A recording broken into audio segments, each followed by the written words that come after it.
Bienvenue, vous nous écoutez sur le www.radioalfayda.net. Alfayda, c'est la référence. 4 février 2026, nous sommes ensemble pour une demi-heure d'information sur Alfayda FM. C'est l'heure du journal, voici le sommaire. Serigne Moussa Kane. Le collectif interministériel des agents de l'administration sénégalaise a salué la mise en œuvre effective du paiement de l'indemnité de logement au profit de 16 000 agents jusque-là exclus de cet avantage. Vous entendrez le secrétaire général du collectif dès le début de ce journal. Au Sénégal, la démocratie est loin d'être mature. Des pratiques identiques dans les formations politiques. Vous entendrez la réaction de l'analyste politique Mamadou Sy Albert. Politique et des dérives verbales à travers les médias, des barrières juridiques avec un cadre qui sera connu de tous, ce que préconise le sociologue Dr Souleymane Lo. Sur l'international, plus de 200 morts dans l'effondrement d'une mine en République démocratique de Congo. Il s'agit de la mine de coltan de Roubaïa, située dans l'est de la RDC, où les glissements de terrain sont fréquents. Petit sport, trophée tour, la Coupe d'Afrique va sillonner les 14 régions du Sénégal du 7 au 14 février 2026, une initiative de la Fédération sénégalaise de football. La revue des quotidiens, dernière de ce journal. Mesdames et messieurs, gardez votre confort d'écoute. Le développement, c'est juste après ceci. Le journal Serigne Moussa Kane. Qui vous dit bonjour, Code Sec Keneme assure les opérations techniques Sénégal vers un apaisement du climat social. Les 16 000 agents de l'administration sénégalaise initialement exclus des indemnités de logement bénéficieront finalement d'un rappel de 6 mois. Écoutons Oumar Dramé, secrétaire général du collectif interministériel. Le collectif interministériel des agents de l'administration sénégalaise félicite le gouvernement pour la matérialisation de l'indemnité de logement accordé aux 16 000 travailleurs fonctionnaires et non fonctionnaires de l'État. Cependant, le collectif avait posé sur la table le rappel de cette indemnité de logement. Comme vous le savez, elle a été prise en compte dans la loi de finances rectificative en juin 2025, mais malheureusement, le ministre des Finances et le ministre de la Fonction publique, quand le problème, la question a été posée, n'ont pas apporté de réponse sur cette question, estimant que donc la date d'effet du décret va correspondre le paiement de cette indemnité de logement. Mais nous avons une très grande surprise de la part du président de la République lors de l'audience qu'il avait accordée au secrétaire général de la Confédération des syndicats autonomes du Sénégal, M. Iliman Diouf, qui a posé la problématique et le chef de l'État a décidé de respecter donc la loi et va faire le rappel de 6 mois de cette indemnité de logement. Encore une fois de plus, nous félicitons le président de la République et lui demande le plus rapidement possible de prendre toutes les dispositions nécessaires pour la matérialisation de ce rappel de l'indemnité de logement qui davantage va instaurer un climat social apaisé au sein de l'administration sénégalaise. À l'instant, Oumar Dramé, secrétaire général du collectif interministériel des agents de l'administration sénégalaise. Face aux séquelles humaines et judiciaires laissées par les violences sociopolitiques survenues au Sénégal entre 2021 et 2024, la RADDHO a lancé une série d'activités d'information et de sensibilisation sur la justice et la réparation des victimes. Écoutons à ce propos son secrétaire général Mohamedou Seck. Il faut dire que l'attente est trop longue et jusqu'à présent, il n'y a pas une réelle prise en charge des victimes des événements sociopolitiques de 2021 à 2024. Il y a eu un lot de personnes qui ont été tuées, d'autres personnes qui sont meurtries dans leur chair et dans leur esprit, mais également des personnes qui ont subi de nombreuses pertes dans leur commerce. Ça fait 2 ans, on a comme l'impression que les choses ne bougent pas. Et la RADDHO ne voudrait pas que cela crée un précédent. En fait, quand je dis précédent, si on ne règle pas intégralement cette question, demain, d'autres événements peuvent se produire et d'autres exactions peuvent être commises. Et on mettra ça sur le lot de l'oubli, ce qui est dangereux. Nous devons tous les acteurs, que ce soit étatiques et non étatiques, donc se donner la main et travailler à ce que des enquêtes sérieuses soient ouvertes, mais également des responsabilités soient situées et que les responsables de ces exactions, les responsables de ces meurtres ou de ces cas de torture, donc soient traduits devant la justice. Il ne peut pas y avoir de paix sans justice. Donc même si on passe par perte et profit, il y aura toujours des cœurs meurtris qui n'ont pas été soignés. Des familles ont du mal à faire le deuil parce que tout simplement, il n'y a pas d'avancée judiciaire sur cette question-là. Donc nous devons tous État, société civile, associations de victimes, mais également population, exiger que la justice agisse avec célérité. Donc pour que tous ces cas qui ont été soulevés lors des événements 2021-2024 soient pris en main, soient pris à bras le corps, donc pour montrer à la population qu'il n'y a pas d'impunité possible pour des cas de torture, il n'y a pas d'impunité possible pour des cas d'assassinat, il n'y a pas d'impunité pour des cas de torture ou des exactions graves des droits de l'homme. Donc c'est un appel que nous lançons à l'endroit des autorités étatiques pour qu'ils œuvrent vraiment à ce que dans les meilleurs délais, justice soit rendue aux victimes, mais également que des réparations soient bien prises en charge.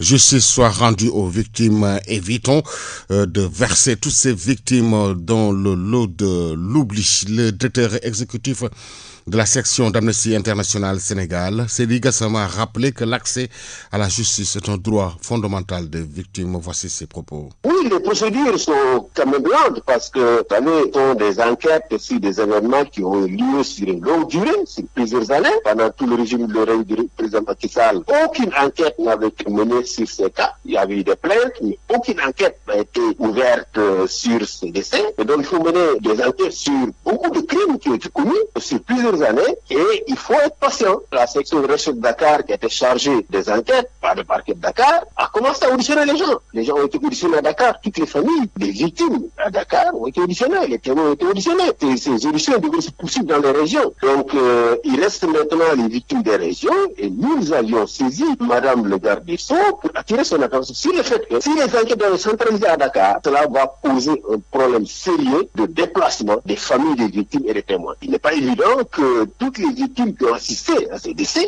à Ziguinchor, à Konda, à Diaobé, à Saint-Louis, soient en mesure de venir à Dakar des témoins. Ces voyages, ces séjours à Dakar est coûteux. Et nous avons demandé à ce que la section de recherche puisse se déporter dans les régions où il y a eu des victimes pour, évidemment, faire les enquêtes sur place, interroger les familles, interroger les témoins, ou alors confier cette tâche aux sections de recherche de Ziguinchor, de Saint-Louis et de Konda éventuellement. Nous avons reçu une réponse de Madame le garde des Sceaux qui dit que les autorités judiciaires compétentes ont été instruits de prendre en charge cette préoccupation-là et nous avons reçu également des garanties fermes que toute la lumière sera faite sur ces événements-là parce que c'est une exigence des Sénégalais et que ce rôle c'est de répondre à cette exigence. Seydi Gassama a déploré également par la même occasion la convocation de Doudou Wade et selon lui, ce qui se passe en ce moment est sans commune mesure ce qui se passait entre 2021 et 2024 où le pays a connu la pire situation des droits humains depuis l'indépendance. Réécoutons-le. Nous déplorons vraiment la convocation de Doudou Wade. C'est vrai que quand vous écoutez les propos qu'il a tenus pendant cette émission, ces propos vont être incriminés. Mais moi je considère que soit ces propos ont été mal interprétés ou alors sa parole est allée plus loin que sa pensée. Moi je connais Doudou Wade, je l'ai pratiqué pendant de longues années en tant que parlementaire. Doudou Wade a été l'un des principaux artisans des avancées en droits humains qu'on a connues pendant le régime d'Abdoulaye Wade. On a connu beaucoup d'avancées dans le régime d'Abdoulaye Wade en matière d'avancées sur les droits humains. Donc c'est un républicain, ce n'est pas quelqu'un qui va prôner un coup d'État ou une quelconque situation qui retournerait en arrière la démocratie sénégalaise. Donc je pense que tout le monde dans ce pays est unanime et que pour cette raison nous demandons à ce que les poursuites soient abandonnées, de même que contre Pape Ngagne, qui est un journaliste qui ne faisait qu'interviewer en live, une émission en direct dans un politique. On ne peut pas lui imputer des propos que cette personne a tenus sur son plateau. Si c'était une émission différée, on aurait peut-être dit qu'il aurait pu censurer certains passages, même s'ils ne sont pas d'accord avec la censure, mais c'est une émission en direct, on ne peut pas induire Pape Ngagne pour ce que, évidemment, des personnes ont dit pendant cette émission-là.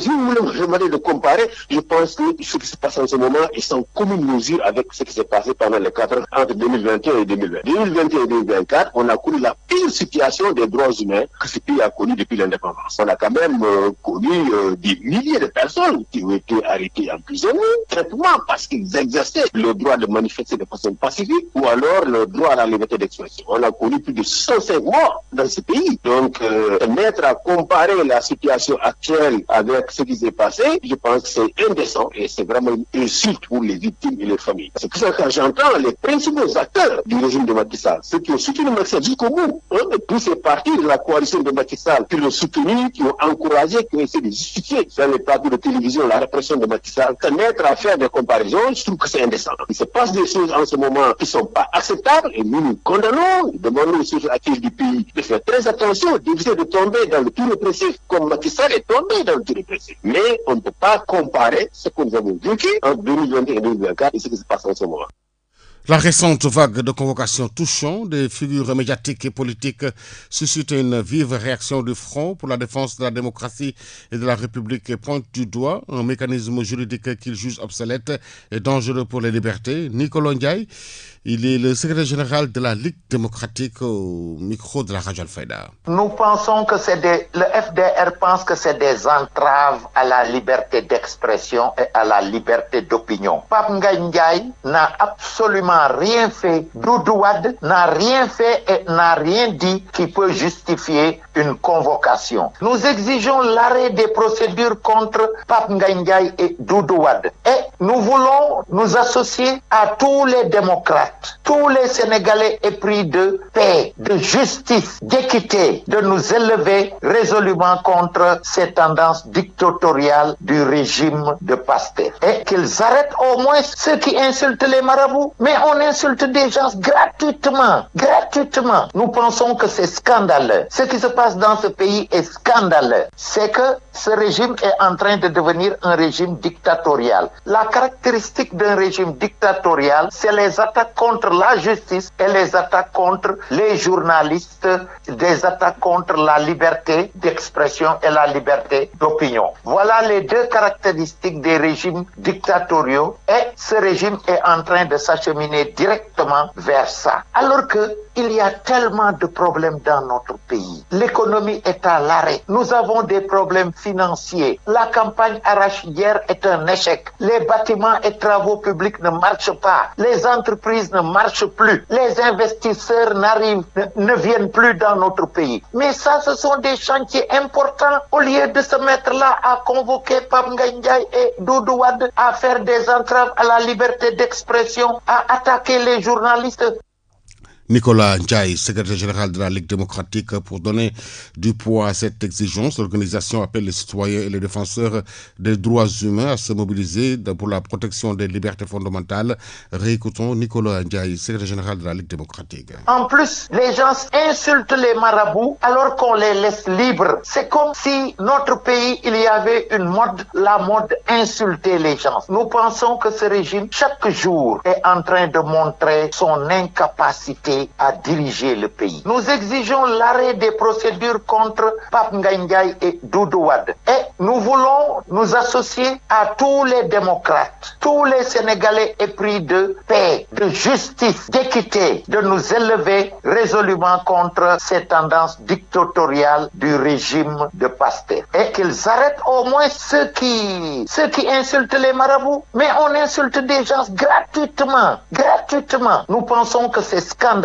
Ce qui se passe dans ce pays est scandaleux. Mais il s'agit tout simplement d'appliquer la loi. Normalement, chaque parti politique doit avoir une permanence. Chaque parti politique doit faire preuve d'une certaine représentativité. Chaque parti politique doit donner ses comptes. Il faut appliquer la loi. Au moins ça, c'est le minimum. Mais malheureusement, ce régime est là, incapable. Il n'applique pas les conclusions des assises de la justice. Il n'applique pas ce que la loi exige par rapport aux partis politiques. En fait, ce régime montre clairement son incompétence. En plus, ils ont plongé notre pays. Pour l'ancien ministre de la microfinance et de l'économie sociale, Zahra Iyane Thiam, a mis l'accent sur la consolidation de la démocratie et de l'état de droit au Sénégal, la solidité des institutions et la participation citoyenne pour la stabilité nationale. Écoutons-la. Je trouve que c'est des réponses démesurées. Vous savez, en droit, on vous dit que toute réponse doit être à la hauteur de l'affront que vous avez subi. Mais nous constatons que les autorités ont des réponses non seulement démesurées, mais on les attend sur le terrain économique. Je pense que toute l'énergie négative que les autorités sénégalaises dégagent présentement, elles ont intérêt à mettre ça à l'endroit du problème économique que nous vivons. Mais quand c'est les libertés, quand c'est les démocraties, quand c'est les droits humains, il n'y a pas d'autre référentiel autre que la Constitution. Nous avons un pays où la liberté d'expression est consacrée. Maintenant, quand je viens vers un niveau plus singulier, plus particulier, je ne vois pas en pourquoi il y a un intérêt à convoquer quelqu'un comme le président Doudou Wade, de par son âge, de par son expérience, mais également de par ses services rendus à la nation sénégalaise. C'est un ancien homme politique, ancien parlementaire, qui a eu à apporter sa contribution dans ce que nous construisons aujourd'hui. Et je pense que nul n'a intérêt aujourd'hui à maintenir ce climat de suspicion, de terreur. Et en premier chef, les autorités, parce que c'est elles qui sont chargées non seulement de gouverner, mais de faire respecter les lois également. Je pense que leur principal défi, c'est le défi économique. Ce n'est ni le défi de mettre la pression sur les gens, ni le défi de n'entendre que ce qu'on veut en termes d'expression. Les populations contribuent à leur manière à affirmer, à expulser ce qu'elles pensent être le mieux pour le pays. Et vraiment, c'est dommage, mais la force négative, la puissance négative que les autorités veulent imposer aux populations, nous attendons toute cette énergie-là, plus sur le relèvement des défis au plan économique. Et ces autorités-là, elles gagneraient à ramener la sérénité, mais surtout les choses à leur juste proportion.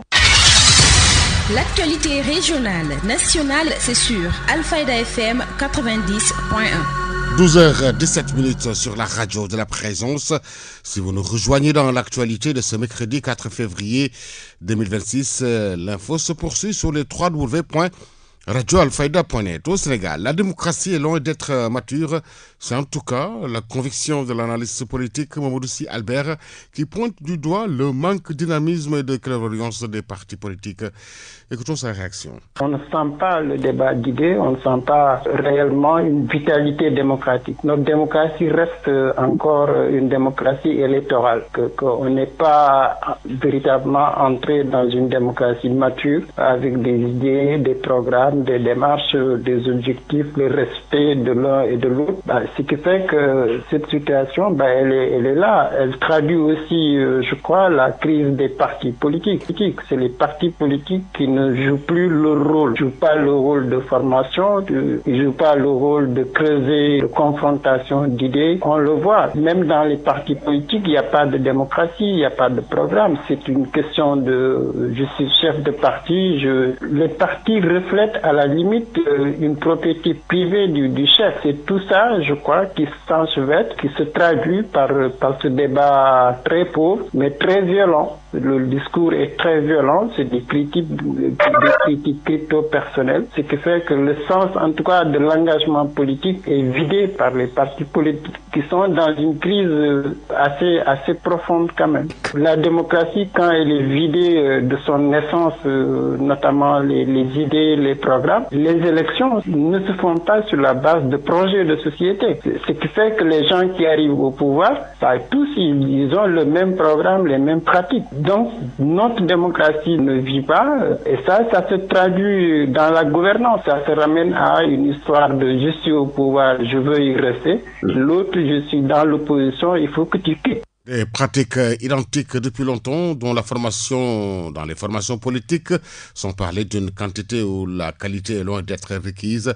Suivons toujours Mamadou Sy Albert sur la politique au Sénégal dans ses propos recueillis par Aaron Niang. Tout le monde parle de rationalisation depuis Abdou Diouf, mais jusqu'à présent, on n'a rien rationalisé. Au contraire, on est entré dans une dynamique de pluralisme qui fait que même pour gouverner, quand vous êtes élu démocratiquement, vous ne pouvez pas gouverner sans des coalitions larges où on retrouve un pléthore de dirigeants et on se fait le partage du gâteau. Donc là aussi, je pense qu'il y a un débat quand même pour voir comment il faudra rationaliser.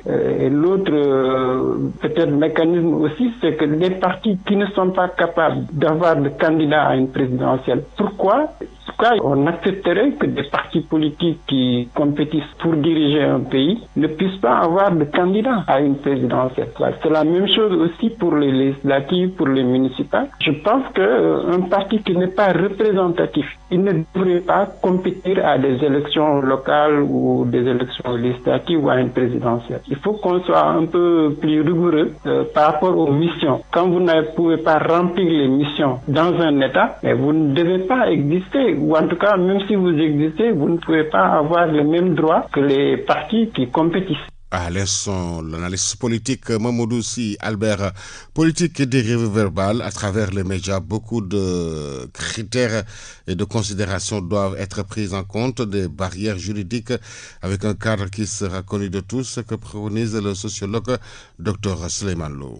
Moi, je pense que ces dérives constatées du point de vue médical lors donc de ces débats sont plutôt, en tout cas, donc le résultat d'une combinaison complexe donc de facteurs socio-politiques. Et ainsi donc pour les personnalités politiques comme donc les mercenaires de l'engagement militant, moi je les nomme comme ça, la pression donc de faire le buzz, de créer en tout cas l'événement, les pousse souvent donc à adopter des stratégies discursives plus agressives, donc plus provocatrices, voire même en outrepassant donc les bornes du politiquement correct. Alors le but est très simple, d'être mémorable, de générer en tout cas donc des réactions positives ou négatives qui se traduiront donc en visibilité médiatique, mais également potentiellement en capital politique. Deuxièmement, les journalistes comme donc les animateurs donc censés être des garants donc du cadre de l'émission, en général, sont plus en tout cas sensibles à la recherche donc de l'audience, ce qui les incite eux aussi à privilégier en tout cas des formats conflictuels, des questions pièges ou donc des mises en scène favorisant donc l'affrontement. Alors donc en gros, quand on regarde donc de près, on voit que le profil également socio-économique, donc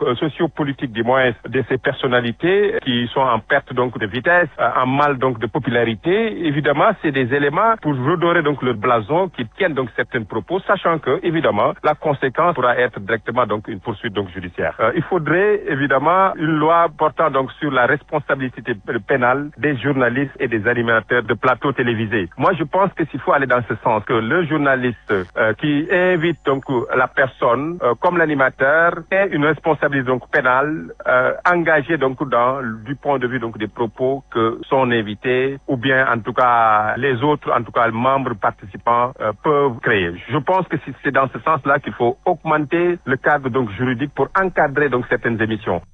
À l'instant, le sociologue Dr Souleymane Lo sur la politique et les dérives verbales à travers les médias. Criminaliser le débat politique ne peut être en aucun cas envisagé, déclare le juriste consultant, maître Ahmed Cham, qui appelle à des méthodes équilibrées. Nous l'écoutons. Aujourd'hui, la liberté d'expression ne couvre ni les excès, ni les accusations sans preuve, et ni les propos susceptibles de porter atteinte aux institutions ou aux personnes. Maintenant, ce que l'on observe aujourd'hui, ce sont des dérives récurrentes du débat politique ou de la surenchère verbale qui peut parfois prendre le pas sur la responsabilité juridique et politique. Or, la parole publique engage toujours son auteur, surtout lorsqu'elle porte atteinte au bon fonctionnement des institutions ou à la personnalité, une personnalité publique ou bien une personne privée. Maintenant, l'enjeu aujourd'hui n'est pas donc de museler l'opposition ou de criminaliser le débat public, sinon la démocratie est vaine. Maintenant, il faut se rappeler que l'état de droit repose peut-être sur un équilibre entre la liberté d'expression d'un côté et la responsabilité de chacun et au respect de la loi. Maintenant, il y a ce qu'on appelle les dispositions d'ordre pénal qui encadrent peut-être cette liberté d'expression. On peut en citer les fameuses infractions qu'on a l'habitude d'entendre comme offense au chef de l'État, la diffamation, l'injure publique, et même tu peux même prendre des propos qui peuvent discréditer le bon fonctionnement des institutions ou bien des propos qui troublent gravement l'ordre public ou bien qui peuvent semer des troubles publics graves. Donc, raison pour lesquelles il faut d'abord allier, équilibrer les deux droits. Le droit à l'expression et aussi le droit à la responsabilité et au respect de l'état de droit. Voilà. Actualité internationale. Plus de 200 morts dans l'effondrement d'une mine en République démocratique du Congo. Il s'agit de la mine de coltan de Rubaya, située dans l'est de la RDC où les glissements de terrain sont fréquents. Nous sommes maintenant bientôt une semaine après les faits dans l'est de la République démocratique du Congo, après l'effondrement d'une partie de la mine de Rubaya dans la province du Nord Kivu, non loin de Goma, en zone contrôlée par les rebelles de l'AFC M23. Une mine qui fournit une bonne partie du coltan mondial et dans laquelle travaillent au quotidien des milliers de personnes. Combien ont trouvé la mort mercredi dernier? Le gouvernement de Kinshasa parlait avant-hier de 200 morts au moins, quand la société civile sur place disait craindre un bilan 2 fois plus lourd. Ce matin, il reste encore un nombre indéterminé de creuseurs sous les décombres. L'un des mineurs de Rubaya, la mine de Rubaya qui se trouve dans la province du Nord Kivu, en zone contrôlée par la FCM23. Ce groupe armé, soutenu par le Rwanda, également accusé d'avoir attaqué le week-end dernier l'aéroport de Kisangani, Lomé, la capitale de la province voisine de la Chopo, aéroport utilisé par l'armée congolaise notamment pour lutter contre le M23. C'est le gouvernement local qui met en cause les rebelles et qui évoque une attaque via des drones déjoués par les militaires congolais. Actualité internationale. C'est la République démocratique du Congo également, avec une nouvelle réaction à Kinshasa aux conditions posées par le président Tshisekedi pour l'organisation d'un dialogue national, organisation au pays et sans remise en cause des institutions ni des décisions de justice, dit le président. Le camp de l'opposant Moïse Katumbi, Ensemble pour la République, le plus grand parti d'opposition au Parlement, parle de simulacre de dialogue et pose de son côté plusieurs préalables, dont la libération des prisonniers politiques ainsi que la fin des poursuites judiciaires à caractère politique. Actualité internationale. La présidentielle congolaise au mois de mars se prépare-t-elle? Sujet évoqué par Thierry Mungala, le ministre de la Communication de Brazzaville, interrogé par Marc Perelman de France 24, interrogé notamment sur des questions autour de l'opposant Frédéric Binsamou, alias Pasteur Ntoumi. Son parti, le CNR, accuse la sécurité présidentielle d'avoir utilisé des hélicoptères de combat contre ses partisans le 25 janvier dernier. Sur ce point, Thierry Mungala ne souhaite pas faire de commentaires. En revanche, il est revenu sur des heures précédents, le 11 janvier, échange de tirs entre cette même sécurité présidentielle et des miliciens fidèles au Pasteur Ntoumi. Actualité internationale. D'abord soupçonné d'activité subversive, il est désormais poursuivi pour blanchiment d'argent en Ouganda. Un réseau panafricain de responsables et d'intellectuels catholiques demande la libération immédiate du père Deusdedit Sekabira. Ses proches pointent surtout les conditions de son arrestation, alors que ses soutiens estiment que cette affaire s'inscrit dans un climat de restriction visant la société civile ougandaise. Actualité internationale. Et sport.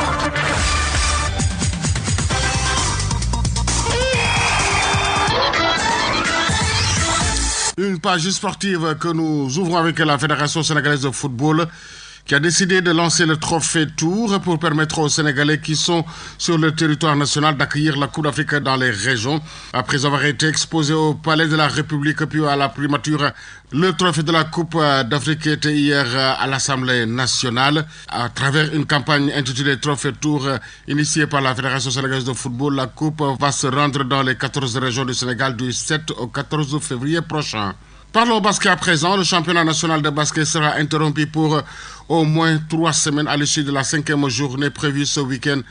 Cette pause forcée s'explique par la fermeture du stadium Maurice Ndiaye, décidée en vue de la préparation de la première fenêtre des éliminatoires du Mondial 26 programmée du 26 février au 1er mars, préféré à Dakar Arena pour accueillir cette échéance. Le stadium Maurice Ndiaye doit subir un léger lifting afin de se conformer aux normes requises. Médailles de bronze lors du dernier Afro-Basket sont attendues les Lions à Dakar à partir du 23 février pour préparer leur confrontation face à la Côte d'Ivoire, à la RD Congo et à Madagascar.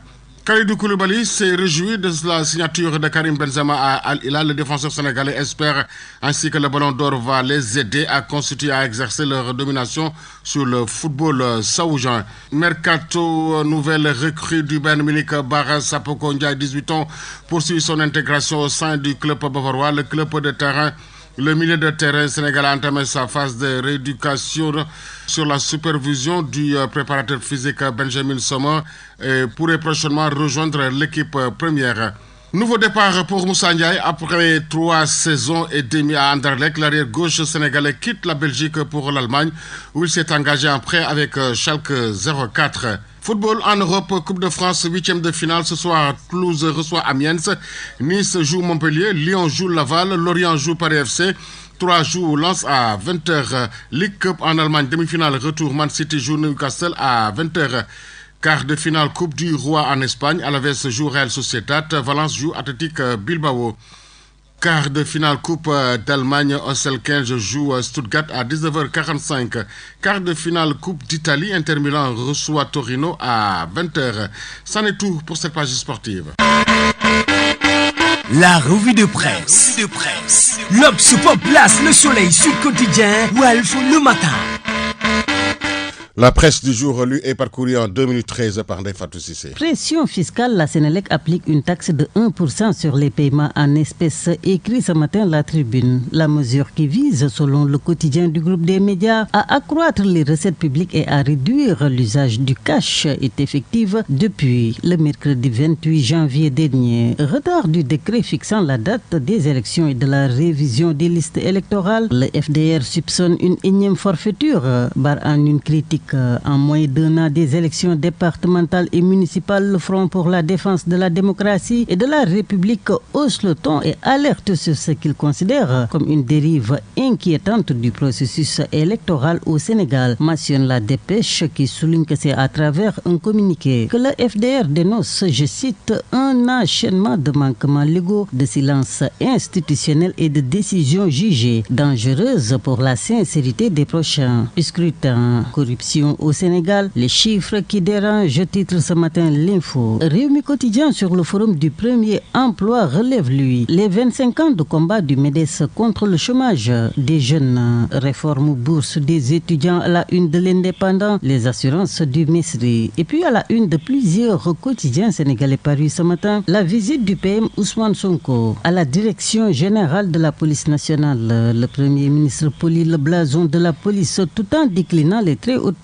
ambitions mises entre guillemets du pouvoir pour une montée en puissance de l'institution, relate Vox Populi. Et à l'occasion renchérit le quotidien Scoop, Ousmane Sonko a magnifié le professionnalisme de la police. Pendant ce temps, le président Bassirou Diomaye Diakhar Faye à Brazzaville déploie une diplomatie ambitieuse et affirme un leadership qui consolide l'axe Sénégal-Congo, dit le verdict. Là où le journal Le Quotidien, sur la demande d'extradition de Madiambal Diagne, annonce que la justice française donnera sa décision au mois de mars prochain. Les détails d'un braquage interne épilogue à sa une ce matin Libération. Le journal s'intéresse ainsi à l'affaire du détournement de pensions complémentaires destinées à des retraités de la Poste. C'est la fin de cette édition. Merci à Kodosek Keneme qui en a assuré la partie technique. La rédaction en chef a été assurée par Ndeye-Fatou Cissé et était devant ce micro. Serigne Moussa Kane. Vous avez rendez-vous avec l'information à 13h. Je vous rappelle les principales informations. Le collectif interministériel des agents de l'administration sénégalaise a salué la mise en œuvre effective du paiement de l'indemnité de logement au profit de 16 000 agents, jusque-là exclus de cet avantage. Vous avez entendu son secrétaire général du collectif interministériel de l'administration. Au Sénégal, la démocratie est loin d'être mature, des pratiques identiques dans les formations politiques. Vous avez entendu la réaction de l'analyste politique Mamoudou Albert. Politique et dérive verbale à travers les médias, des barrières juridiques avec un cadre qui sera connu de tous, ce que préconise le sociologue Dr Souleymane Lo. Sur l'international, plus de 200 morts dans l'effondrement d'une mine en RDC. Il s'agit de la mine de coltan de Roubaïa, située dans l'est de la RDC où les glissements de terrain sont fréquents. Et puis sport, trophée tour, la Coupe d'Afrique va sillonner les 14 régions du Sénégal du 7 au 14 février 2026, une initiative de la Fédération sénégalaise de football. La revue de quotidien, dernière note de ce journal. Mesdames et messieurs, merci de nous avoir prêté une oreille si attentive. Le journal Serigne Moussa Kane.